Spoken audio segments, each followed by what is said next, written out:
What's going on, everybody? Tom here with Keto Lifestyle, and welcome to today's video. Now, if I did my job properly, you're probably watching this on December 21st. So for those of you like myself that celebrate Christmas, I hope you have a Merry Christmas. For those of you who celebrated any other holiday this season, I hope it was fantastic. If you spent it with your family, or maybe you blew it all off and hung out on a beach like I did last year, in which case, I'm kind of jealous. But today's video is actually about the hardest thing that I find on the ketogenic diet. And this is something that I have struggled with the whole time, and I continue to struggle with, and I think you're all probably going to agree with me on it being the hardest. So I'm not going to build this up anymore. What I'm talking about is cheating. And in this video, I'm going to talk about why it's really bad and how to avoid it in several scenarios, probably the most common scenarios that cause me to cheat. Now, we all know why it's bad. It's never good to break your diet, but keto is especially tricky about this. Now, if it's your macro style diet and you go over one of your macros for the day, it's not really a big deal, right? You can just get back down to your normal macros the next day. And keto is like that for the most part. If you go over on protein, if you go over on fat, if you go over your calories, it's not really a big deal. You can get back on track tomorrow. The exception being is if you go over your carbs. Now, I'm not talking about going over just a little bit. I'm talking about completely blowing it. If you have an extra 20, 30 carbs, you're probably going to be okay the next day. You might drop your ketone levels a little bit, but nothing outrageous.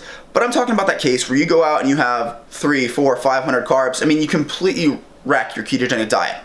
You are going to be knocked out of ketosis, and this is going to set you back 2, 3, 4 days sometimes. Myself personally, I noticed that it takes me about 3 days to get back into ketosis after I've, blown it. Again, not talking about a little cheat here. I'm talking about like a full-on meal or a full-on day of just not giving a crap. So what I want to talk about is the common scenarios here and where this happens and how to avoid those scenarios when you find yourself in them. So the first one being peer pressure. Now, I get this all the time. I hate it. But friends and family don't understand the ketogenic diet unless they are on one, and they don't often understand the consequences of cheating on it. Coworkers of mine, family members of mine, whatever, will ask me to go out to eat, or they'll make treats and they'll offer me some. And typically the best thing is just to deny it. Say, no thanks, I'd rather not, have it. You take it and give it to someone else. That's usually my go-to. Whatever the case may be, I try to avoid it. But people get pushy, they'll be like, oh, well, I made it just for you. Here, take it, eat it, I want to watch you.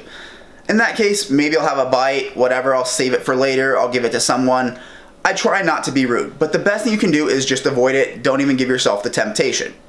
Now, I'd also mentioned a moment ago going out to eat, and that is probably the next thing that I want to talk about because it is challenging for me even to this day because you can't trust what restaurants say. Now, if you're going to a big chain restaurant and you know where you're going, you can often look at the nutrition menu ahead of time and it'll tell you what you can and can't have. But if you're going to modify a dish, there's no set rule of what your macros are going to look like. You can kind of guesstimate it if you've been doing this for a while, but you're trusting that A, they took out everything that you asked them to, and B, you're trusting that the cook did not substitute in something that is not keto because he removed X flavor. So what I find when I'm out to eat, the best things that I can do, especially if I don't know where I'm going, is look for some type of meat and some type of green vegetable. And ask it to be seasoned with salt and pepper. Sometimes these places will put some type of dry rub on it or some type of seasoning that has sugar in it. A little bit's not going to kill you, but again, if you're trying to stay strict on keto, you don't want those extra carbs. I usually just get a salt and pepper seasoned steak with some asparagus or some broccoli. That's my go-to. If I've got some carbs to burn, maybe I'll have a Cobb salad, but you got to keep in mind that, there are things such as the onion, the tomato, the ranch, that is going to be relatively carby, and you don't always have exact measurements to keep that in mind with. So be a little careful. If you are going out to eat, maybe save up your carbs for that occasion. You should be fine there, but where this becomes a problem is I have friends of mine who, love sushi and they're always inviting me out to sushi. Yes, I can go out and have sashimi, but the problem is then my protein's through the roof. I have like almost no fats for the day. Even if I'm eating salmon, the fat ratio is not that great. So going out to eat can really throw a wrench in things. So the best advice I can give you is know where you're going, look it up ahead of time, and if you can, plan exactly what you're going to get. If it's a total surprise for you, meat, vegetable, that's about all I can tell you on that. It's hard for me to this day, but stay strong and you'll be all right. Moving on to the next thing, and that is finding substitutes. Now, I have problems with binge eating. You guys know that. I've mentioned it many times. This video is probably going to be demonetized just because I said those two words back there, but that's all right. I find this important. So some of you may know I have a problem with potato chips and popcorn and things like that. If I eat one, I'm eating all of it. It's like some type of drug for me. It's ridiculous. Part of the reason I'm on keto is I can't control myself with non-keto foods. Maybe it's a willpower thing, maybe it's not. Regardless, I find that finding a substitute for the non-keto foods that you crave is almost essential. So for example, my keto Cheez-Its video, which I'll post right here because always plug, but those were designed sheerly because I was missing potato chips. I needed something crunchy, I needed something salty, and I tried using jicama in one of my first videos, which is super cringe, don't even watch it. It worked, but it was a lot of work. Then I found the cheese stuff that works a lot easier. I found a substitute.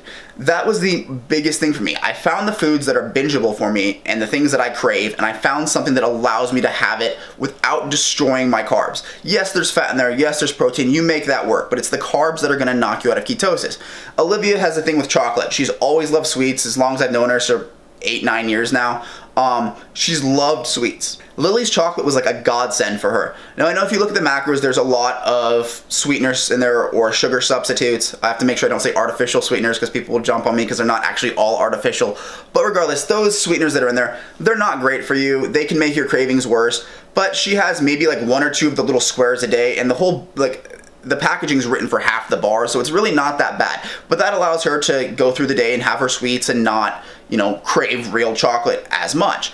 And I think that's a critical part, especially in the transition phase from a standard American diet to a ketogenic diet, is finding those things that maybe months down the road you won't want anymore. Maybe things that aren't perfect for keto, like having a lot of sugar substitutes, but for now, it's getting you by, it's keeping you in a state of ketosis, and you're not cheating on your diet. It's weaning you off of the things that you should not be having. And I think that is almost critical here, and that is the only way that you're gonna avoid this. But back to the topic at hand here. The hardest thing for this diet is cheating, and honestly guys, sometimes you have to let yourself have a good time. Sometimes you need to say, you know what, I've been clean for 2, 3, 4 months. I'm not set on any very specific goal right now. I don't have a competition coming up. I don't have a deadline, whatever it is. I'm gonna let myself have that thing that I was missing. And you know what I've noticed, and this is gonna sound really bad, I'll build this up in my head that this food is gonna be some delicious, awesome, like, hell yeah, I want this, you know? I'll go and eat it, and no matter how good I remember it being, I'm just so unimpressed with it. Like, it's part of one of the reasons that after 3 years on this, I don't do it very often. Maybe every 3-4 months I'll have something that's not keto just because I want it. But it's totally because I feel like I wasted it. Like, I totally go out, have my nachos, have whatever, and at the end of the meal, it's like, okay, why did I bother doing that? Now I gotta get myself back into ketosis. I feel like crap for a few days. Like, it's just not worth it to me at this point. And I'm sure a lot of you guys have been doing this for a while, are there with me. But for those of you just starting out, it's gonna be hard. I know, we've all been through it. Just find a substitute for it. If there's something that you guys cannot make yourself or cannot find a substitute for, reach out to me. Leave it in the comment section down below. I'm always looking for ideas for new recipes. Now I have like a whole list of them, but it's kind of a priority queue. If someone asks me for something, I'm going to try to figure it out first. So with that guys, I'm gonna close with the video. If you like the video, leave it a like. If you have any questions or comments, leave them in the comment section. And if you have not subscribed yet, do me a huge favor guys. Hit that subscribe button, show me some love, and I will see you in the next one.